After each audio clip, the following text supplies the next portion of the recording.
Students, अब हम लोग अवकलन के प्रथम सूत्र जो था उसको कैसे निगमित करेंगे उसे देखेंगे।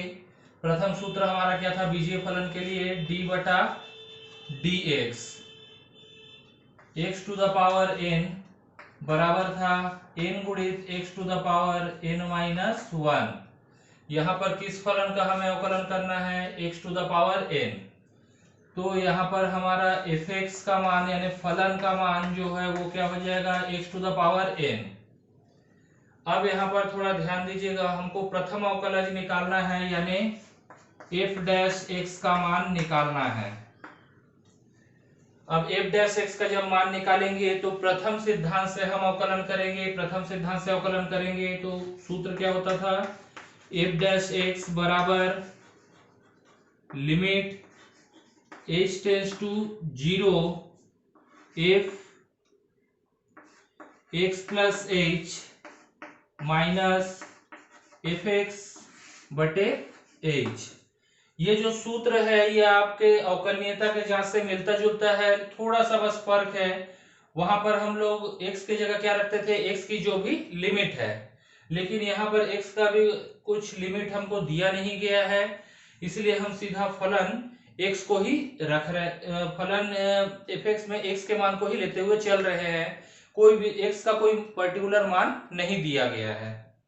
अब इस सूत्र में आप एफ एक्स का मान रखते जाइए तो यहाँ पर आ जाएगा लिमिट h टेंस टू 0।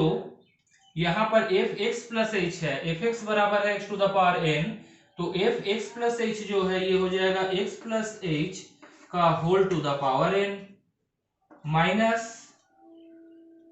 यहां पर आ जाएगा x to the power n और पूरे के बटे आ जाएगा h। यहां तक जब हमारा हो गया तो अब हम क्या करते हैं? देखिए, दोनों ही पदों में से हम लोग x to the power n common निकाल लेते हैं। तो यहां पर आ जाएगा limit h tends to 0 x to the power n गुणित आ जाएगा 1 प्लस h बटा x whole to the power n minus 1 और पूरे के बटे आ जाएगा h। ये कहां से किए हम लोग? यहां से x कॉमन निकाल रहे हैं तो यहां पर पूरे का घात कितना था? n, इसलिए x के घात n निकल गया। और यहाँ पर h में से जब निकालेंगे तो वो भाग में चला गया तो h बटा x बचा, और यहाँ पर x to the power n था ही, x to the power n से x to the power n common निकला तो क्या बचा? माइनस 1। अब अगर कक्षा 11वीं का आपको द्विपद प्रमेय का एक सूत्र याद हो, द्विपद प्रमेय का एक सूत्र था x1 plus x whole to the power n। इसका प्रसार का सूत्र होता था 1 प्लस n गुणित x प्लस n गुणित n माइनस 1 बटे फैक्टोरियल 2 गुणित x के घात 2। इसी प्रकार n गुणित n माइनस 1 गुणित n माइनस 2 बटे फैक्टोरियल 3 गुणित x के घात 3 प्लस ऐसे करते ये आगे बढ़ता जाता था। तब तक बढ़ता जाता था जबकि x के घात n वाला पद हमको न मिल जाए। तो ये एक प्रसार का सूत्र था। उसी प्रसार सूत्र का प्रयोग हम लोग यहाँ पर भी करेंगे। तो यहाँ पर लिखेंगे limit h tends to 0 x to the power n तो बचा रहेगा। यहाँ पर ब्रैकेट के अंदर अब हम प्रसार करते चलते हैं।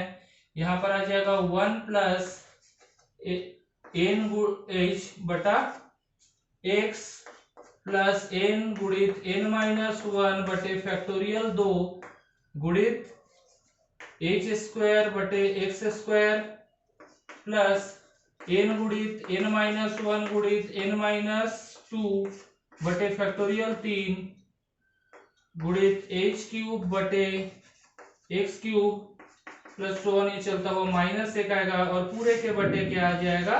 h। लिमिट को यहां ना लगा के यहां लगाना ज्यादा उचित होगा। Limit h tends to 0। अब देखिए यहां पर भी एक है, यहां पर भी एक है, एक और एक कट गया। जो लिमिट h टेंस टू 0 जो बच जा रहा है पद उसमें से क्या कुछ कॉमन निकल सकता है? h कॉमन निकल सकता है। देखिए सभी में से तो h कॉमन निकाल दिए। यहाँ पर जो बचा था x to the power n बाहर में उसको तो रहने दीजिए, h को कॉमन निकाल देते हैं तो यहाँ ब्रैकेट के अंदर बच जाएगा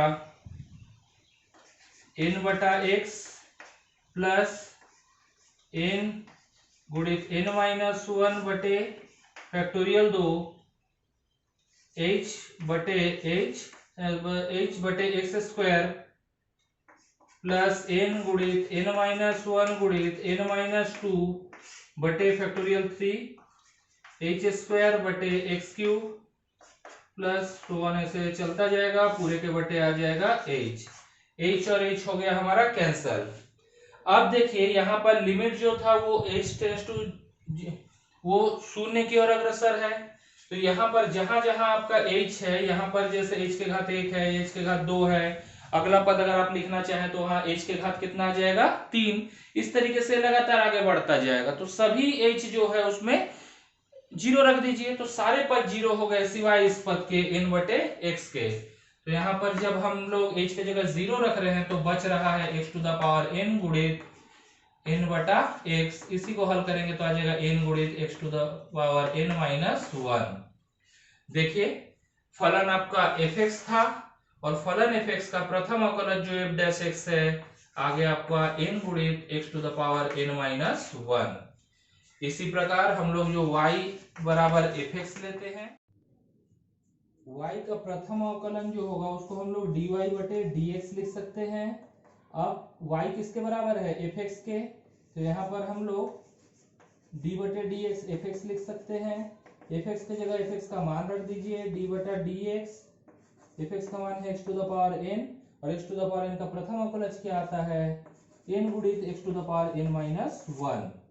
इसी प्रकार हर सूत्र को हम व्युत्पन्न कर सकते हैं, ज्यादा से ज्यादा सूत्रों को हम व्युत्पन्न करेंगे। और ये मेरे ख्याल से ये जो सूत्र है ये आपको समझ में आ गया होगा व्युत्पन्न कैसे करते हैं। हाँ, इसमें एक सूत्र है जो द्विपद प्रमेय का है और ये कक्षा 11वीं से संबंधित है। उम्मीद है ये आपको याद होगा, याद नहीं होगा तो आप यहाँ पर याद कर सकते हैं। इसका अगला पद जो होगा उसमें केवल n-2 के बाद n-3 गुणा हो जाएगा और यहाँ पर फैक्टोरियल 4 आ जाएगा, यहाँ x से घाते 4 आ जाएगा। इसी प्रकार ये प्रसार होता जाएगा। अगर ये लेक्चर अगर अच्छा लगा होगा तो एक लाइक जरूर प्रेस कीजिएगा। कुछ भी आपको डाउट रहे तो कमेंट करके मुझे जरूर बताइएगा। लेक्चर से रिलेटेड आपके जो भी फीडबैक हो कमेंट के माध्यम से मुझे अवश्य बताइएगा। कुछ सुधार आपको लगता है आवश्यक है तो उस सुधार को भी हम करेंगे। अपने मित्रों और सहपाठियों को इस कोर्स के बारे में बताइए ताकि उनको भी इस कोर्स का लाभ मिल सके। धन्यवाद।